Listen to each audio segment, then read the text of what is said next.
KZSU-FM Stanford, welcome to another edition of Hearsay Culture. My name is Dave Levine. I'm a professor at Elon University School of Law, as well as an affiliate scholar at the Center for Internet and Society at Stanford Law School.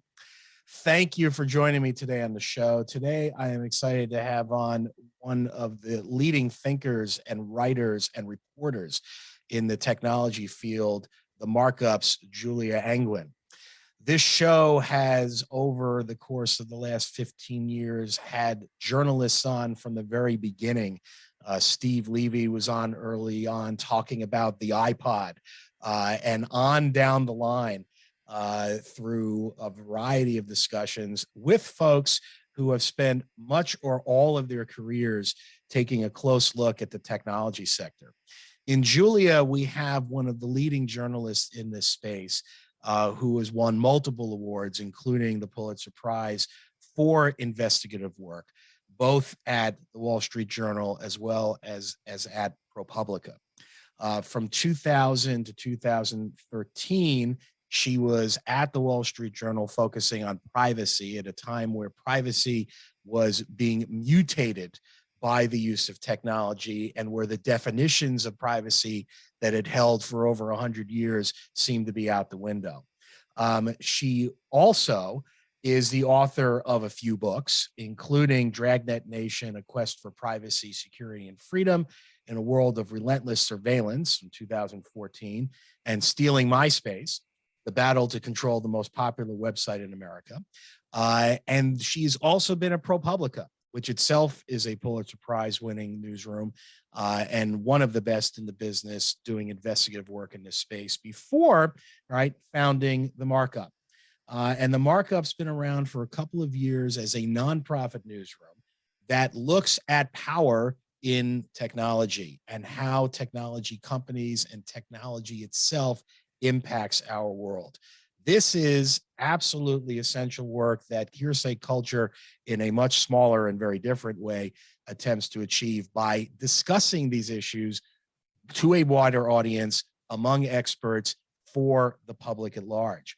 And the approach, and we're going to talk about this with Julia shortly, the approach that the Markup uses, quoting from the website, is scientific, building data sets from scratch, bulletproofing reporting, and showing work, which the Markup has identified as the Markup method. Now, I am a transparency advocate, and I will say that when I read about the Markup, I immediately signed up and donated, and I've been a close reader since. Julie and I have crossed paths in terms of work, but not personally, and so we actually have not met until a few minutes ago here in pre-interview. But I did see Julia speak along with Esther Dyson and a few others for the Knight Foundation about 6 months ago or so, talking about many of the issues that we're going to discuss today. Let me stop there, as any decent journalist would do, and simply say thank you, Julia, who's joining us via Zoom today on May 2nd, for coming on Hearsay Culture. It's great to be here. Thanks for having me. So, Julia, let me jump right in. Your resume is impressive, but it also is very much focused, as I mentioned, on investigative journalism. Tell us a little bit more about how you got into what is in some ways a threatened art, but also extremely important in understanding particularly technology. That's such a great question. I did not think I would be a journalist. I grew up in Palo Alto. My parents were both in the computer industry. It was the personal computer industry back then. I worked in my summers in Hewlett Packard. I studied math and computer science in college, and I really thought I would go into the technology industry. But I fell in love with my college newspaper, and so I thought, I'll just do journalism for a little while to rebel against my upbringing. And ultimately I ended up in what's called investigative journalism. I like to call it accountability journalism, because it's really about holding power to account, because you can kind of investigate anything, right? You can investigate why your dog is scratching your couch. I got into accountability journalism because, honestly, it reminded me of math. It's about proofs. Like, how do you prove something? What does it take to prove that X thing happened in the world? And I find that intellectual challenge really fun and fascinating, and um, draws on the skills I had when I thought I was going to go into math. Hmm. And have you found that math and that kind of logical and somewhat linear thinking has been helpful in the profession itself? Yeah, so I'm very unique in journalism and being a math major. There are a few of us. We all know each other's names. Literally, there's like four people in journalism that I know who are also studied math in college. And we're pretty rare, right? Most people go into journalism because they like writing, and I also like writing. But I was really drawn to that idea of like, what does it take to prove that something's true in the world? And it also turned out that that was a really rare skill in the newsroom. So it allowed me to basically build a practice of more data driven, more statistical, more mathematically literate journalism than what many of my peers were doing. And so one thing that I pioneered at the Wall Street Journal was basically bringing computer scientists and programmers into my investigations and having them work alongside me to collect data at scale, which would allow me to prove something that was sort of bigger than what I could prove without that automation. And so that is something I started doing at the Wall Street Journal, and then I did it at ProPublica, and ultimately I founded the markup with the idea that that would be the founding premise, that we would have the equal number of programmers and traditional journalists in the newsroom collaborating on investigations that use the power of computation and automation in our investigations. When you go to the markup's website at themarkup.org, and I'm just going to read the titles of some of the projects that you have going: Amazon's Advantage, Locked Out, Blacklight, Machine Learning, Citizen Browser, which I do want to spend some time on as well, Pixel Hunt, Denied, and Prediction: Bias. These are all evocative terms, and they conjure to me kind of this almost like Rube Goldberg machine type structure that has threads that run through all of them to bring you to the markup to consume, which you say is the tagline: the big tech is watching you, we're watching big tech. Other than data journalism, what brings these projects together, before I ask you about a few of them? Yeah, one of the defining themes at the markup is that we want to investigate how technology is being used to impact society. And that can take many forms. So some of the stories that we do are about, what you would traditionally consider big tech: Google, Amazon, Facebook, because those companies are hard to investigate. They are not regulated in any meaningful way. So you can't, go get public records from like the EPA, like what you would do if you're covering Chevron. So there's no real data sources available. So what we do in those kinds of cases is we collect our own data, often scraping thousands of pages of public pages to analyze what those companies are doing. But we also focus on tech that you haven't heard of. So basically, there's a lot of tech that is embedded in high stakes human decisions, but is totally obscure. So we've written about technology that landlords use to score the people who are applying to rent apartments and give them a score of like, yes or no, should I rent to you? We have written about the mortgage approval algorithms that lenders use to decide who should get mortgages, and found that, equivalent candidates with the same financial characteristics of Black and white, the Black person will be denied far more often than the white applicant. So we look at things that you wouldn't think of as tech. You don't really always think of renting an apartment or applying for a mortgage as a tech experience, but more and more things like that in life are actually being mediated by technology. And the audience for the markup, who are they? We want our audience to be people who probably don't think of themselves as tech.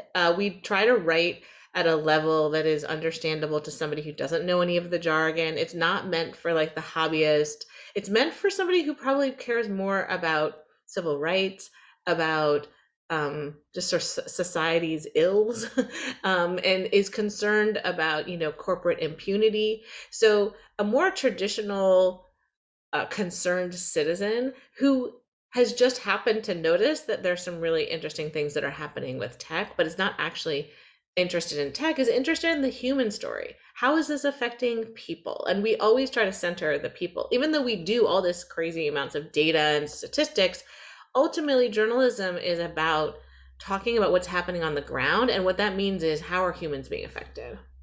So let me ask you one more of these, I think, important ground questions, which is this markup method, which you've already alluded to, right? An interdisciplinary, the academic term would be, right, or cross-disciplinary team looking at data.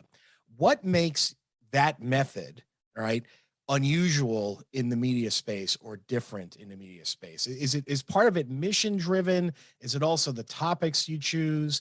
In other words, you don't have a ton of competition. Let's be clear about that. But there are others out there.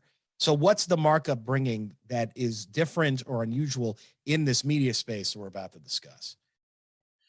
Well, we're bringing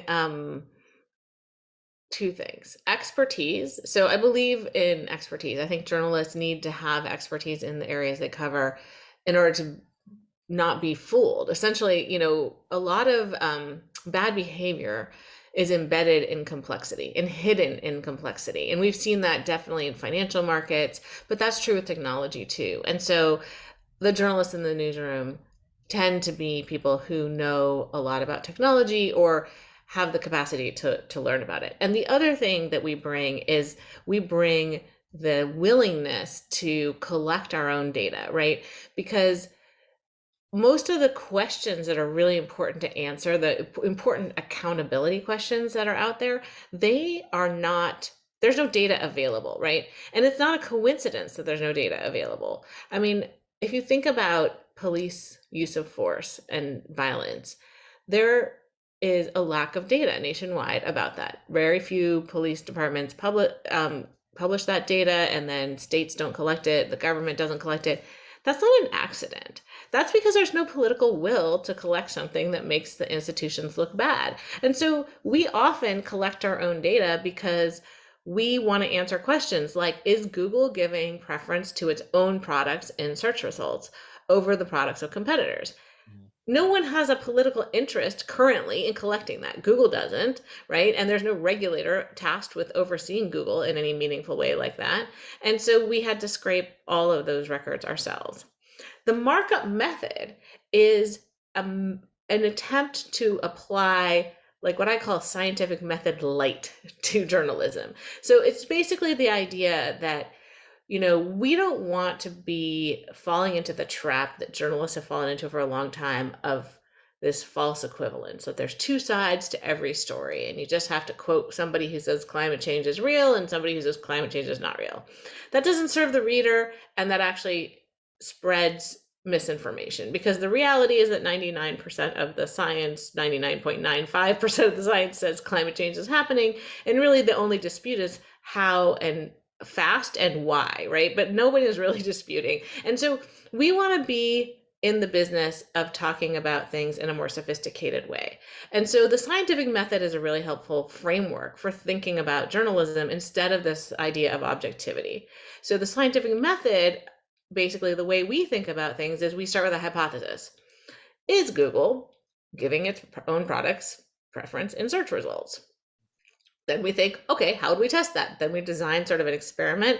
We scrape all this data, we run some analysis of it, and then we do something that is sort of a light version of peer review. So in academia, you would bring your results and write up a paper and send it to your peers for review before publishing. What we do is we find experts in the field who look over our work before we publish it. And when I say look over our work, they look over the statistical analysis and the data analysis, not the narrative news story that accompanies it. And so we get experts to help us make sure we haven't made a mistake, because when you're dealing with big data and statistics, there's a lot of nuances and ways to interpret that, and we we believe in expertise, but we also know we are not actually the experts, right? We want to consult with the experts. And so the markup method is an approach to our reporting that aims to overcome some of the barriers that this idea of objectivity set up for journalists and model it a little bit more on academia, but while not actually being truly at the same level as academic research. We're chatting with Julia Angwin of The Markup on KZSU-FM Stanford and Hearsay Culture. The motivation for the folks that you work with who aren't on staff is interesting.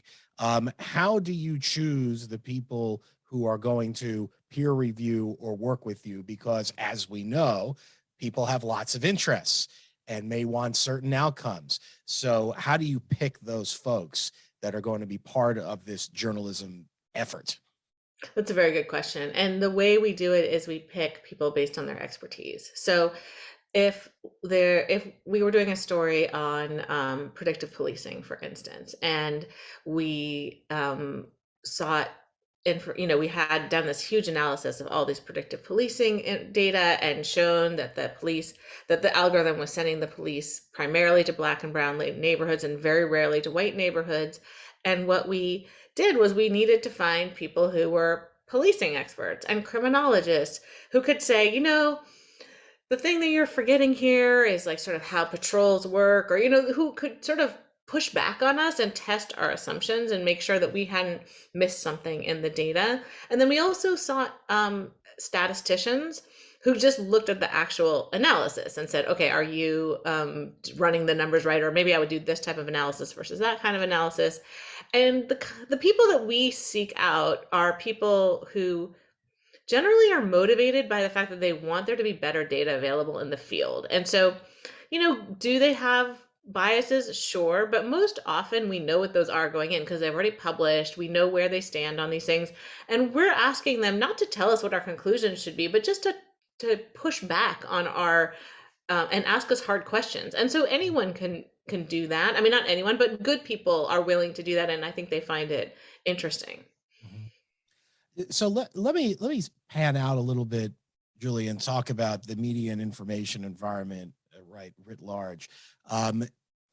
We are in 2022, highly intermediated. We have all of these platforms that we're going to talk about soon that are choosing the information ultimately that we see, but also choosing, right, the news sources that we see. And the news business has obviously had a fraught relationship with these platforms that simultaneously, right, usurp, right, take some or much, right, of the revenue that might be generated by the newsrooms themselves, but also serve up audiences, right, for the content.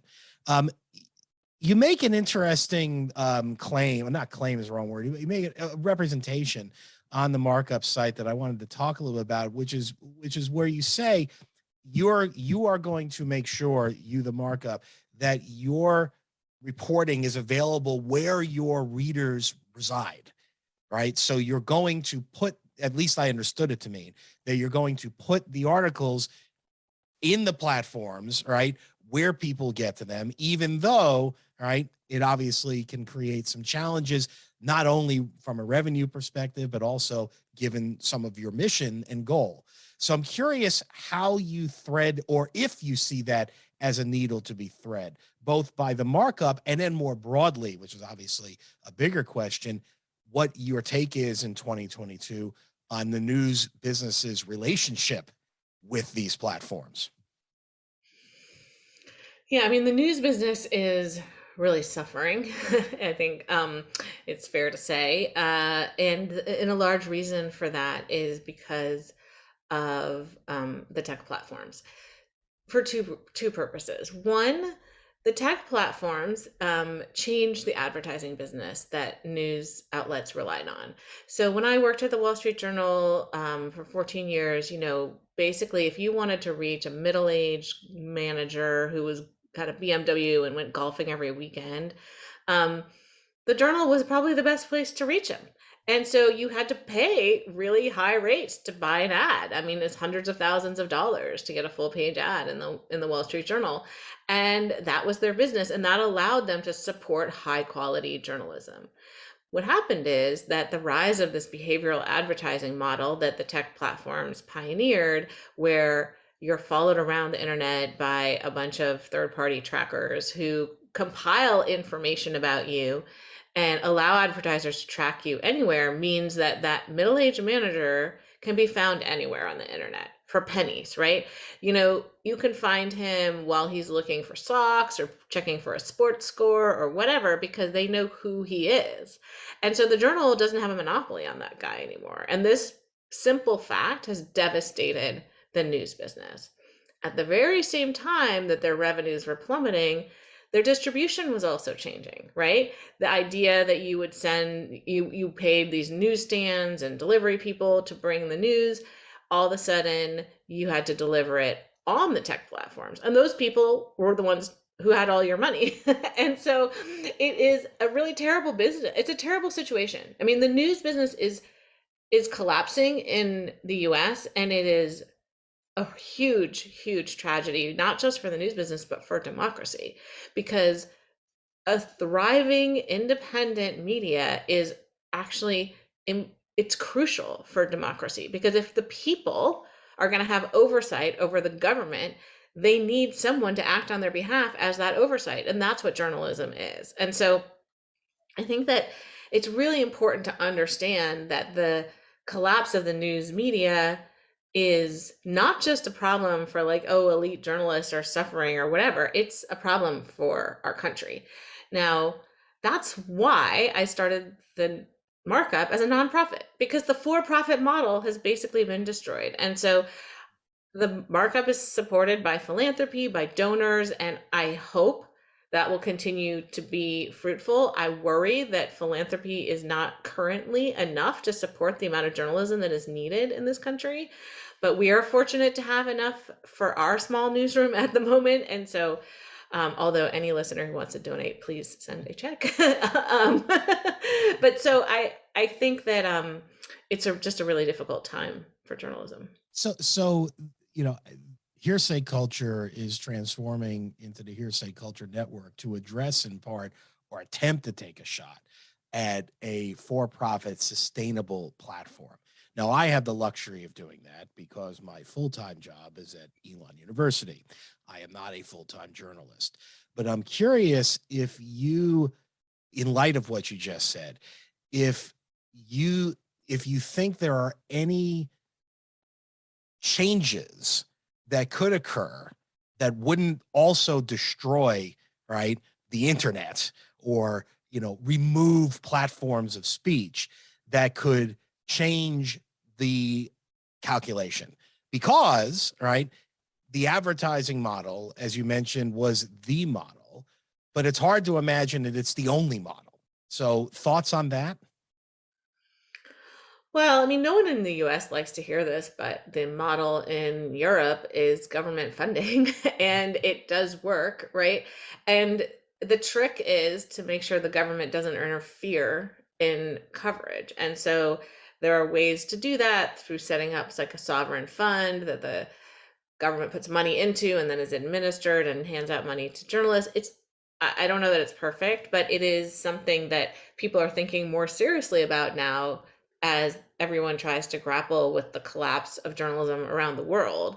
The Nobel Prize winner Maria Ressa has been working with a new fund that basically is aiming to set up an international fund for journalism that governments can contribute to, but will be administered by journalists. And so it will be a way to try to experiment with this idea of government funding, and we'll see if it works out. I mean, none of these situations are ideal, right? Nobody wants to be funded by the government, but unless we change the advertising model, which, by the way, could be done, right? There's a bill in Congress from Anna Eshoo who said we should ban surveillance advertising, which would basically ban this behavioral targeting, except for local targeting, so that, like, you could still target your ad for a Fremont pizza shop to residents of Fremont, but it would mean that you couldn't do all of the other targeting. The European Union considered a ban like that, but ultimately scaled it back to just prohibiting behavioral ad targeting to sensitive categories like based on sexual orientation or race or religion. But there is sort of a question people are asking, is it worth it, right? Is this ability to target your ads to any characteristic of a person really worth like the destruction of all of journalism? It's an open question. It raises a hard pushback question, which reminds me of some of the concerns raised by the entertainment industry in the dawn of the commercial internet, right? That Apple and the internet are removing revenue streams, and less sympathetic voices use this phrase, which you might remember: "Your broken business model is not my problem." Now, journalism, right, is has been a business, right, in a way that entertainment was and is, but obviously has very different goals and aspirations. What would you say, or what do you say to those who say the problem is journalism and journalism's models? And you kind of allude to it, at least to say there's other models, but let me ask it more harshly, right, and say it's up to the journalism and media world to figure out how to operate in this space, just like everyone else has to. I mean, I think that that's fine if people want to say that. I just think it's worth noting that that has never been the case. Journalism has primarily been supported by patrons and by governments, if you look back at history, right? And so Rupert Murdoch owns a bunch of papers because he wants political influence, and that is how journalism was. Every like local baron in the US had like kind of owned the local paper. Was that a perfect model? No. Did they try to influence coverage? Probably, right? But it did at least fund journalism. And so we that was a model. Then you have the European model of governments supporting it. There isn't really been a very broad model for ad supported except in the US in the past 50 years during basically a very booming time in our economy. And that in retrospect looks like it may have been an aberration. We're chatting with Julia Angwin on KZSU-FM Stanford and Hearsay Culture.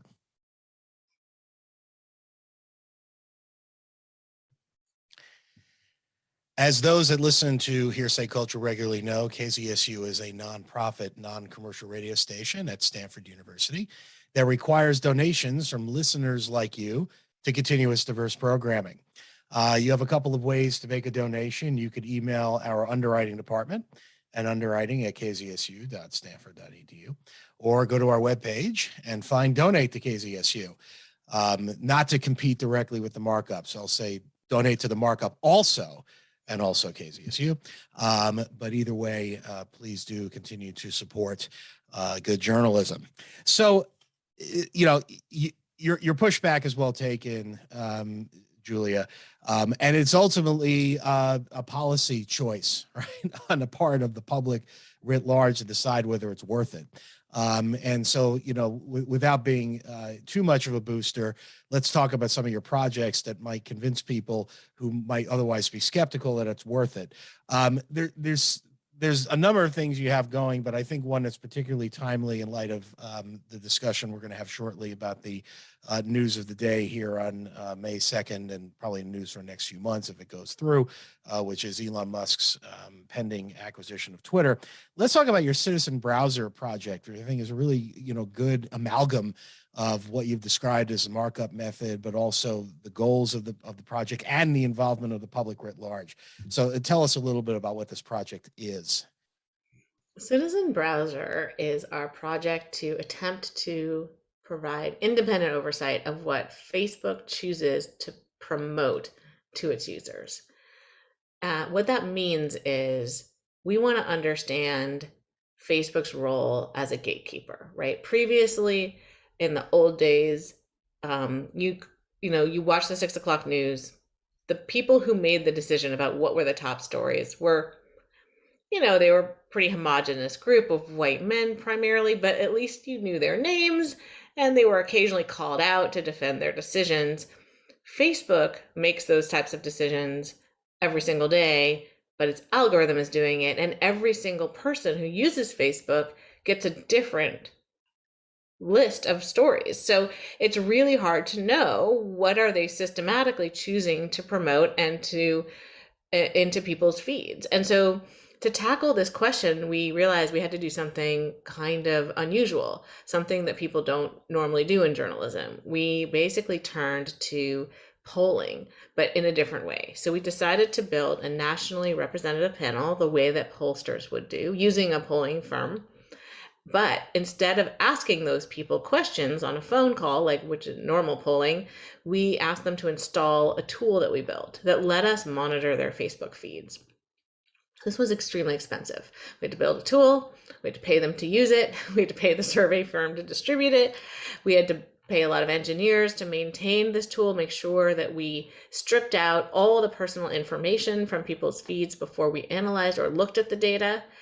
And then we had to figure out how to use that data. But in the end, it was worth it because we were able to show during the year and a half that this project has been running, we consistently and repeatedly have been able to show how Facebook has made misrepresentations about what it's doing on its platform.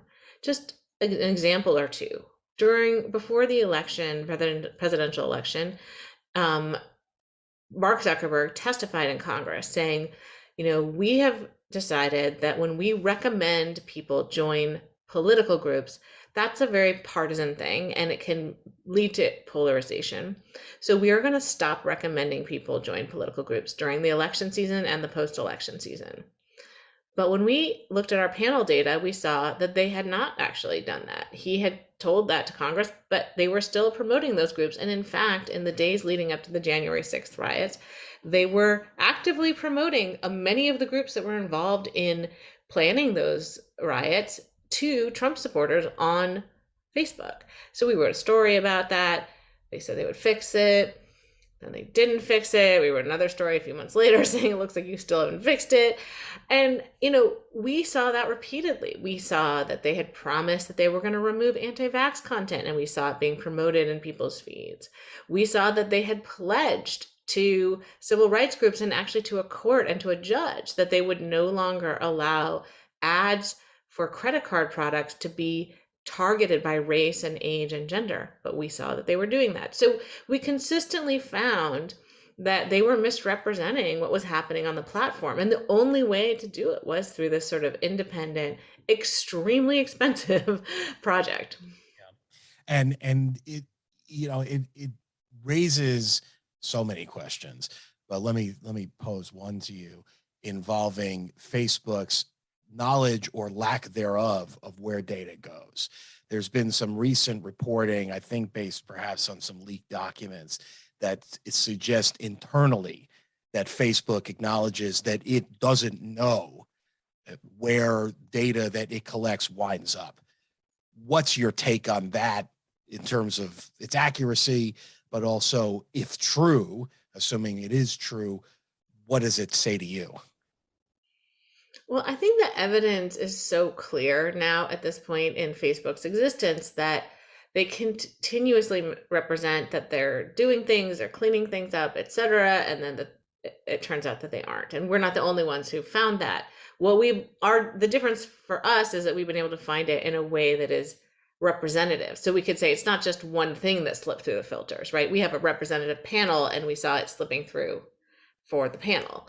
So we were able to increase the sample size basically of those types of stories, but people have been writing those types of stories all along. Like they say they're going to ban Holocaust content, but they have the Holocaust denial content, but then they have it on there, and so those kinds of things that people continuously find. And so really, I think at this point, the question that everyone has about Facebook is just whether it's incompetence or malevolence. There's really two choices. And I don't think I'm there to say which one it is. I think Frances Haugen's documents, the whistleblower, indicated her allegation was that they knew and they chose not to do anything about it. And so I think there's a really serious question about whether they have the will to police their platform and whether they have the ability.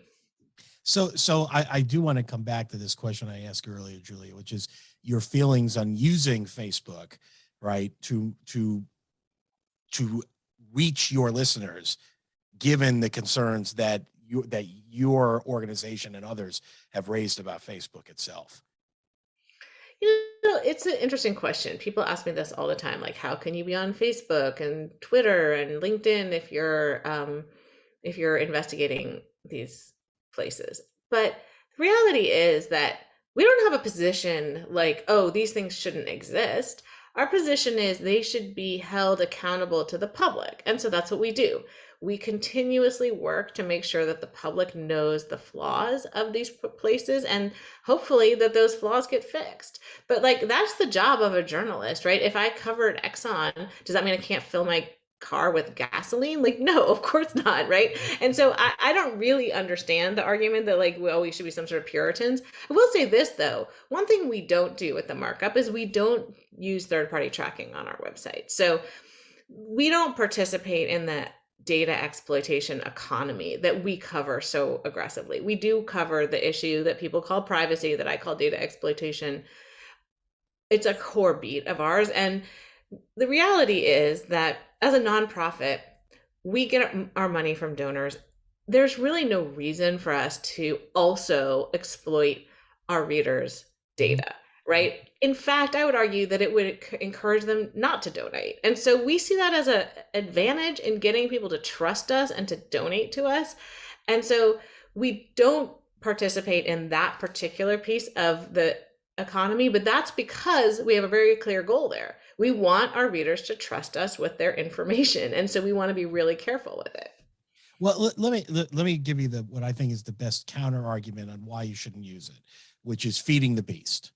Right? I mean, your content, given as it is to Facebook, right, allows them to free ride and make money off of the work you're doing. And so isn't feeding the beast a good argument for the markup, or Hearsay Culture, by the way, to not be on Facebook? I mean, it's an interesting question. It's, for instance, if you think about what's happening in Australia, right? They basically made this argument and said, collectively, the news organizations said, you're basically just stealing our stuff and making money off of it, and we want you to pay us. And after like a sort of knockdown, drag out fight, they actually agreed to pay them. And so the news outlets are now being paid directly by Facebook. But that's a policy question, right? It's a policy question of how do you want to fund journalism? And the reality is that it has consequences. Getting a direct check from Facebook would also not be ideal for the markup, right? That would maybe be worse than distributing our content on Facebook, right? If we were paid by them, it would be really hard to turn them down if they said, don't do citizen browser. Like, they could just pull the money. So I think that these kinds of questions about how journalists should fund and distribute their work are bigger than any one individual news organization's actions, and they need to be decided in a way that's more collective. Which, of course, we could say about any number of public policy concerns, or maybe all of them today, and we don't have time for it on this show, where our government institutions, to put it mildly, are not doing that kind of hard work. Let me turn. We have about 15 or so minutes left. Let me turn to Elon Musk and Twitter. Let's skip the hot take and kind of ask a couple more specific questions. Journalists have reacted to this, running a range from I hope I read a reporter in New Republic said basically there's an argument that Twitter will be destroyed by Musk, and that's a good thing. And then others have gone the other direction and said that Musk's involvement as a speech purist, and let's put that in quotes as well, because free speech and private platforms don't go hand in glove, right, might be helpful. But there's been an interesting angle on transparency. And Musk has at least intimated the possibility that if the acquisition goes through, that he would make Twitter's algorithms public, in simplest terms, and accessible. What's your take on that? I mean, put aside whether he'll do it, right? Neither of us know. What's your take on making the algorithm transparent as a way to create better understanding of the platform, but also to aid the work that the markup does and others in understanding what these platforms are up to in the first place? I mean, I think any transparency is always good from companies like Twitter and Facebook that basically govern public discourse, right? This is where public conversations happen, and they have the ability to police those in any way they want. So any transparency that they offer is good.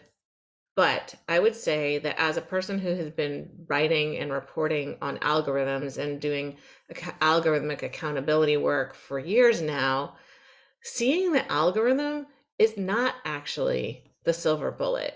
An algorithm is a mathematical equation sometimes. Sometimes it's a machine learning program that's ultimately just changes with every single iteration and is sort of impossible to inspect. And so the algorithm itself is a little bit of a red herring. What you want to see is the impact of the algorithm, the outcomes. You want to see how is it affecting people. And it basically, in many times, what you want is to see a disparate impact analysis. Are women getting their accounts banned more often than men? Are, Black users getting punished more by Twitter rules than others? Like, these are hypotheses that people have put out there, but we don't know whether those are true. And the other thing we want to know is, what are the inputs of the algorithm? Like, what is it using to make its decision? What criteria? Are those criteria the right criteria? So really, the inputs and the outputs of an algorithm are far more important than the algorithm itself. The algorithm itself is useful and important, but oftentimes is actually inscrutable without the other pieces. We haven't seen that kind of ability, right, to analyze algorithmic computing for the reasons you mentioned, and then also because the impacts are so disparate, as we know, and individualized. Um, without going good or bad, right? Having one of the world's billionaires, right, the world's richest man, right, owning a platform which has been responsible in part for the Arab Spring, right, but also responsible in part for the election of Donald Trump, right, and the spreading of misinformation, creates a true accountability problem. Elon Musk, the accountable. Your reaction? I mean, the problem with the Elon Musk purchase of Twitter is it reveals something that we all just didn't want to acknowledge, which is that we have chosen to allow these incredible speech platforms that are central to political discourse, particularly Twitter, right? That is where politicians go to make their announcements. That is where journalists go to ask those politicians questions. That is where Trump, used that platform and it's his speech on there to get elected and then got kicked off eventually for it. We have chosen this incredible stage that we use to make decisions about the world to be policed by a private company with no, governmental oversight. So we, as citizens, as people who live in this country, we have no say in how Twitter makes its decisions. And ultimately, in the previous regime, we sort of had this idea that it was a little bit of a benevolent dictatorship because, people would get mad and then Twitter would be like, okay, we'll do the thing that you want us to do. And so we had this feeling of agency, but we didn't really have agency. Now Elon Musk is buying it and he's like, I'm going to do what I want, right? And it's like kind of the veil has been lifted. It was always true, but he's just willing to say it. And so we have to grapple as a nation with, what are we going to do about that? Because Europe has decided to go a different way.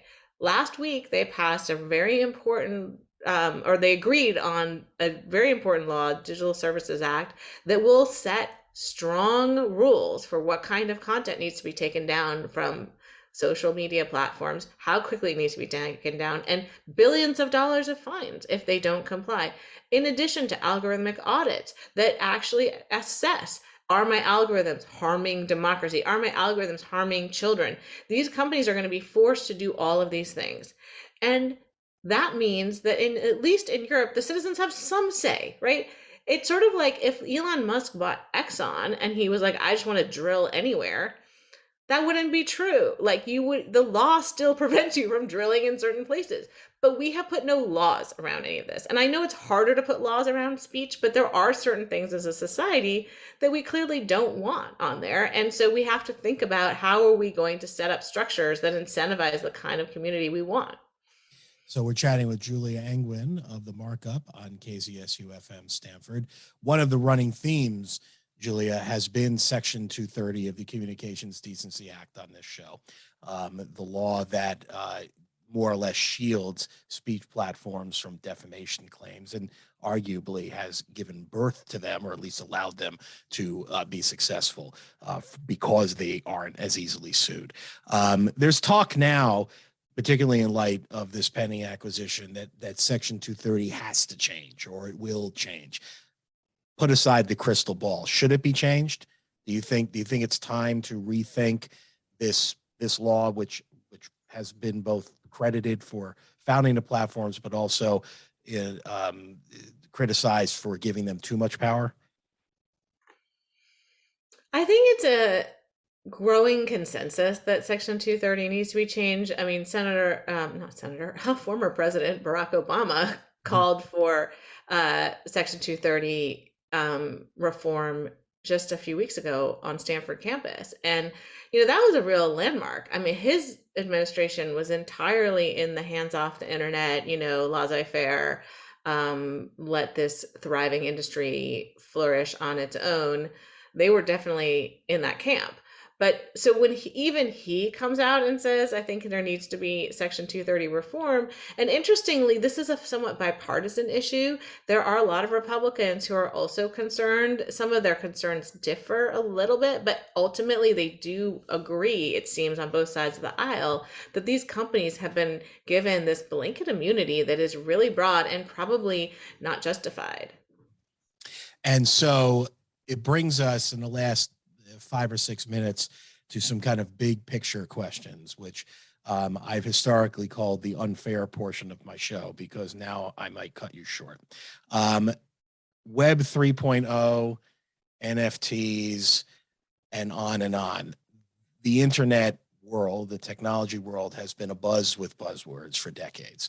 What do you make of the early progenitors of Web 3.0 as understood being a multi-dimensional world and an immersive world where the internet is now part of your being, and we could define it differently? 20 years ago, people said the internet, was a fad or was overblown. It wasn't going to change things. It has. Is Web 3.0 something that we need to give time to? Is it a variation, in your view, on what we already have? Or is it something that really is something that can meet the buzz? Well, it seems like Web 3.0 is a marketing slogan more than anything, right? It's not actually a thing as far as I can tell, but it is, I think, attempting to describe a world that is based more on the blockchain than our current world. And I guess what I would say about that is that the blockchain is a really interesting innovation. It's essentially a way to have a public ledger of transactions so that the transactions are public, but the people transacting are private. And that has interesting use cases. But what we have seen in the real world since this blossoming of blockchain and cryptocurrency companies is enormous amounts of fraud. And so, as a person who writes about the human impacts of technology, what I see is a lot of people who've been scammed out of their money.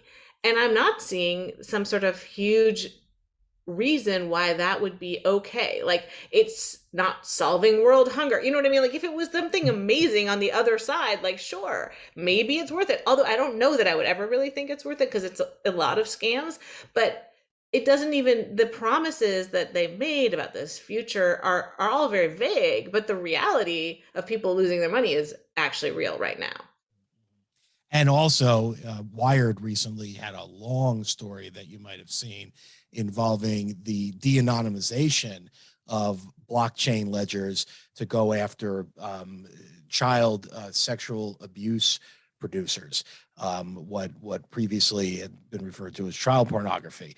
The point being that this allegedly anonymous chain, right, can actually be de-anonymized, and individuals could be identified, as this story went into great detail discussing. So let me ask you a few more questions, and we'll wrap it up here, Julia.